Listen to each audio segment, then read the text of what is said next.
नमस्कार दोस्तों, आपका स्वागत है आपके अपने इस YouTube channel science class and GK पर।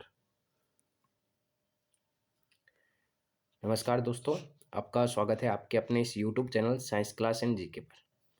देखो, पिछले वीडियो लेक्चर के अंदर जो राजस्थान जीके के पोर्शन के अंदर हमारा इंदिरा गांधी जो नहर चल रहा था, इसको हमने स्टार्ट किया था और इसके अंतर्गत हमने यहाँ पे इसकी उत्पत्ति के स्थान से लेकर हमने पढ़ा था कि उत्पत्ति कहाँ से होती है। फिर आपके राजस्थान के अंदर प्रवेश आपकी मासितावली हेड हनुमानगढ़ से प्रवेश करती है और इसके बारे में नेक्स्ट हमने बात की थी कि ये समाप्ति स्थल कहाँ पे होता है, तो गड्रा रोड बाड़मेर के अंदर होता है। ये बात आपको विशेष तौर से ध्यान में रखनी। तो ये चीज़ें हमने पिछले वीडियो लेक्चर के अंदर पढ़ ली थी। फिर हमने यहाँ पे नेक्स्ट बात की थी यहाँ पे कि जो ये इंदिरा गांधी नहर है, इस योजना 1948 में श्री कंवर सेन ने अपने बीकानेर के लिए पानी की आवश्यकता में बनाई थी। तो किसने बनाई थी? यहाँ पे कंवर सेन ने बनाई थी। कब बनाई थी? 1948 में, बीकानेर के लिए पानी की आवश्यकता के लिए। फिर नेक्स्ट इसका जो निर्माण है विश्व बैंक के सहयोग से, ये भी हमने पिछले वीडियो लेक्चर के अंदर पढ़ लिया था। नेक्स्ट शिलान्यास की बात करें तो 31 मार्च 1958 गोविंद वल्लभ पंत इसके द्वारा इनका शिलान्यास किया गया और जो उद्घाटन है वो 11 अक्टूबर 1961 को सर्वपल्ली डॉक्टर राधाकृष्णन के द्वारा यहाँ पे इसका उद्घाटन किया गया था। तो ये सारी चीज़ें आपको विशेष तौर से ध्यान में रखनी इंदिरा गांधी नहर के बारे में। नेक्स्ट है राजस्थान नहर को इंदिरा गांधी नहर जो नाम दिया गया था वो आपके 2 नवंबर 1988 को दिया गया था। यहाँ पे विशेष तो सॉरी 84 को, ठीक है, 1984 को यहाँ पे आपके नाम दिया गया था। तो राजस्थान नहर को इंदिरा गांधी नहर कब नाम दिया गया? तो 2 नवंबर 1984 को दिया गया। अब देखो नेक्स्ट यहाँ पे कि ये जो डायग्राम है ना ऊपर, इस डायग्राम के अंदर ये देखो आप राजस्थान फीडर की बात करेंगे। किसकी बात करेंगे यहाँ पे? राजस्थान फीडर, क्योंकि इसको अलग अलग आपके 3 उपभागों के अंदर बांटा गया। ये आपके राजस्थान फीडर, ये राजस्थान नहर और ये आपके यहाँ पे बाबा रामदेव उप शाखा हो जाएगी। तो इस प्रकार 3 भागों में। तो पहले हम बात करेंगे यहाँ पे राजस्थान फीडर के बारे में। तो देखो राजस्थान फीडर के बारे में बात करें तो इसका जो उद्गम स्थल है ये सतलज व्यास नदी है। हरीके बैराज पंजाब से ये सतलज व्यास नदी निकलती है और समाप्ति स्थल होता है मासितावली हेड हनुमानगढ़ के अंदर। कुल लंबाई है 204 किलोमीटर और राजस्थान में लंबाई कितनी हो जाएगी? 34 किलोमीटर। तो अब इसी को हम यहाँ पे डायग्राम के द्वारा समझ लेते हैं। ये है हमारे सामने राजस्थान फीडर, टोटल लंबाई 204 किलोमीटर। उद्गम स्थल सतलज व्यास नदी, हरीके बैराज पंजाब और इसका समाप्ति स्थल कहाँ पे होता है? मासितावली हेड हनुमानगढ़ के अंदर, ठीक है। अब चलते हैं नेक्स्ट हमारे सामने आएगी यहाँ पे ये राजस्थान नहर के बारे में, ठीक है। इसके बारे में बात करते हैं। तो राजस्थान नहर के बारे में आपको जो भी डिटेल्स पढ़नी है वो डायग्राम के थ्रू याद रखनी है। तो डायग्राम को माइंड में रखना, सारी चीज़ें क्लियर हो जाएगी। उद्गम स्थल, तो जहाँ से आपकी राजस्थान फीडर खत्म हुई थी वही इसका क्या हो जाएगा? उद्गम स्थल मासितावली हेड हनुमानगढ़। समाप्ति स्थल हनुमानगढ़ जैसलमेर मोहनगढ़ जैसलमेर हो जाएगा। कुल लंबाई 445 किलोमीटर। लाभान्वित जिले पूछे तो ध्यान में रखना हनुमानगढ़, गंगानगर, बीकानेर और जैसलमेर। सर्वाधिक लाभान्वित जिला कौन सा होता है? यहाँ पे इसमें बीकानेर होता है। अब इसमें से टोटल 9 उप शाखाएं निकलती है। ये 9 उप शाखाएं आपको विशेष तौर से ध्यान में रखनी कि राजस्थान नहर से कौन कौन सी 9 शाखाएं निकलती है। तो यहाँ पे मासितावली हेड हनुमानगढ़, रावतसर, गंगानगर, बीकानेर, बिशलपुर, चारणवाला, जैसलमेर और मोहनगढ़।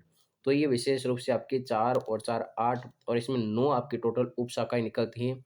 9 उप शाखाओं के नाम ये आपके जितने भी हैं ये सारे नाम आपको विशेष तौर से यहाँ पे ध्यान में रखने। नेक्स्ट हम चलते हैं इसके बाद में। अब इसके बाद में है इंदिरा गांधी नहर। देखो इंदिरा गांधी नहर है, इसका जो उद्गम स्थल है ये आपके हरीके बैराज पंजाब से इसका क्या है? यहाँ पे उद्गम स्थल है।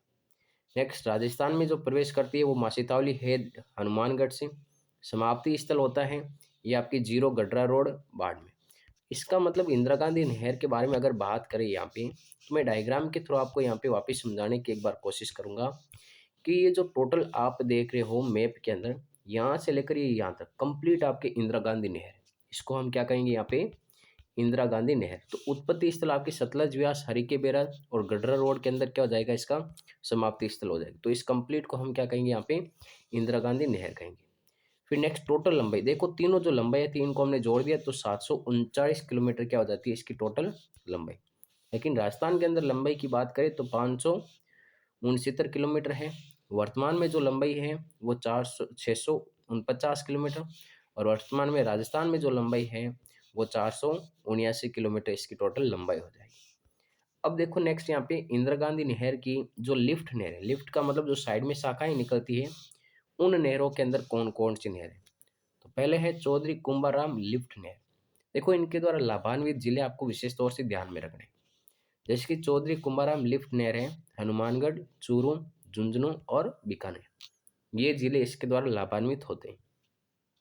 चौधरी कुंभाराम लिफ्ट नहर गंदेली साहेबलवा लिफ्ट नहर पर जर्मनी के सहयोग से, तो ये विशेष तौर से ध्यान में रखना है, किसके सहयोग से बनाई गई थी, आपके जर्मनी के सहयोग से पेयजल सुविधा है तो चूरू झुंझुनू में अपनी योजना संचालित की जा रही है। तो ये विशेष तौर से ध्यान में रखना कि अपनी योजना कहाँ पे संचालित की जा रही है, चूरू और झुंझुनू में। किसके लिए है ये अपनी योजना, पेयजल सुविधा के लिए। किसके सहयोग से चल रही है, यहाँ पे जर्मनी के सहयोग से चल रही है। तो ये बात आप विशेष तौर से ध्यान में रखना, पूछा जा सकता है एग्जाम के अंदर कि अपनी योजना है वो किससे रिलेटेड है। नेक्स्ट है श्री कंवर सिंह लिफ्ट नहर। इसमें देखो बीकानेर और गंगानगर ये दो डिस्ट्रिक्ट है, और सबसे लंबी जो लिफ्ट नहर है वो आपकी कंवर सिंह लिफ्ट नहर।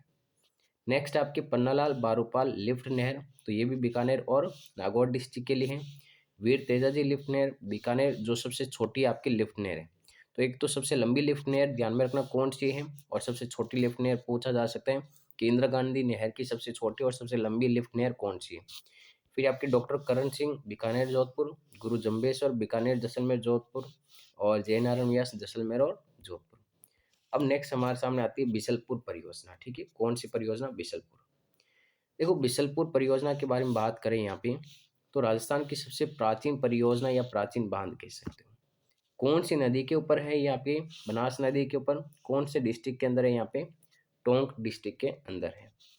इसका निर्माण है अजमेर के चौहान शासक विग्रहराज चतुर, जिसे हम बिशलदेव के नाम से भी जानते हैं, ने करवाया था।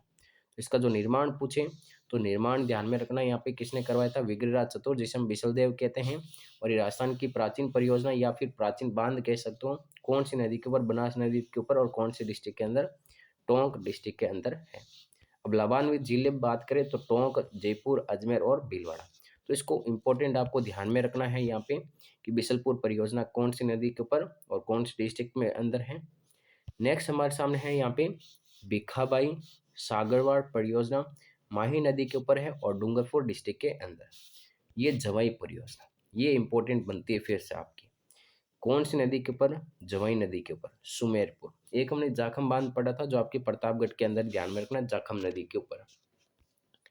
अब देखो जवाई बांध पश्चिमी राजस्थान का सबसे बड़ा बांध है। पश्चिमी राजस्थान का जो सबसे बड़ा बांध है वो कौन सा हो जाएगा, जवाई बांध। इसका निर्माण 1946-56 के मध्य महाराजा उमेद सिंह ने करवाया था, और इसे मारवाड़ का अमृत सरोवर कहा जाता है। ये आपको विशेष तौर से ध्यान में रखना, एग्जाम में पूछा जा सकता है कि मारवाड़ का जो अमृत सरोवर है वो किससे कहा जाता है, तो जवाई परियोजना को कहा जाता है।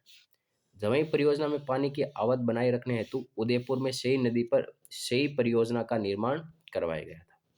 इसके बाद में नेक्स्ट जो 7 नंबर परियोजना आती है वो आती है यहाँ पे इसरदा परियोजना, बनास नदी के ऊपर है और सवाई माधोपुर के अंदर। तो इसरदा परियोजना का उद्देश्य जयपुर टोंक की सीमा पर जो गांव हैं उनको पेयजल सुविधा उपलब्ध करवाने के लिए बनाई गई थी। गुड़गांव नहर, ये यमुना लिंक नहर के नाम से जानी जाती है, यमुना नदी के ऊपर है यहाँ पे। कामा भरतपुर है के अंदर, कहाँ पे है ये आपके, कामा भरतपुर के अंदर है। ठीक है, अब चलते हैं यहाँ से नेक्स्ट। नेक्स्ट है भरतपुर नहर, यमुना नदी पर, ये भरतपुर के अंदर। राजीव गांधी सिद्धमुख नोहर परियोजना, तो ये आपके कहाँ पे है, सतलज, व्यास और रावी नदी, ये हनुमानगढ़ चूरू के अंदर है। इसके बारे में विशेष तौर से ध्यान में रखना। देखो क्या लिखा, इराडी कमीशन, क्वेश्चन पूछा जा सकता है यहाँ पे इराडी कमीशन से।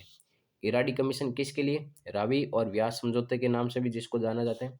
1986 की सिफारिश पर यूरोपियन संघ की वित्तीय सहायता से 1989 में तत्कालिक पीएम राजीव गांधी ने सिद्धमुख नोहर परियोजना का क्या किया, शिलान्यास। तो ये इराडी कमीशन आप विशेष तौर से यहाँ पे ध्यान में रखना, लाइन है।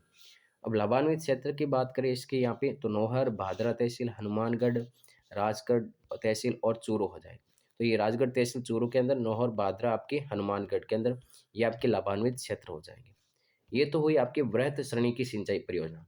अब जो मध्यम श्रेणी की सिंचाई परियोजना है, इसका मतलब क्या होता है, इसके अंदर वह परियोजना जिसका कमांड क्षेत्र क्या होता है, 2000 या 2000 से 10,000 हेक्टेयर के मध्य। और वृहद सिंचाई के अंदर 10,000 हेक्टेयर से अधिक होता है।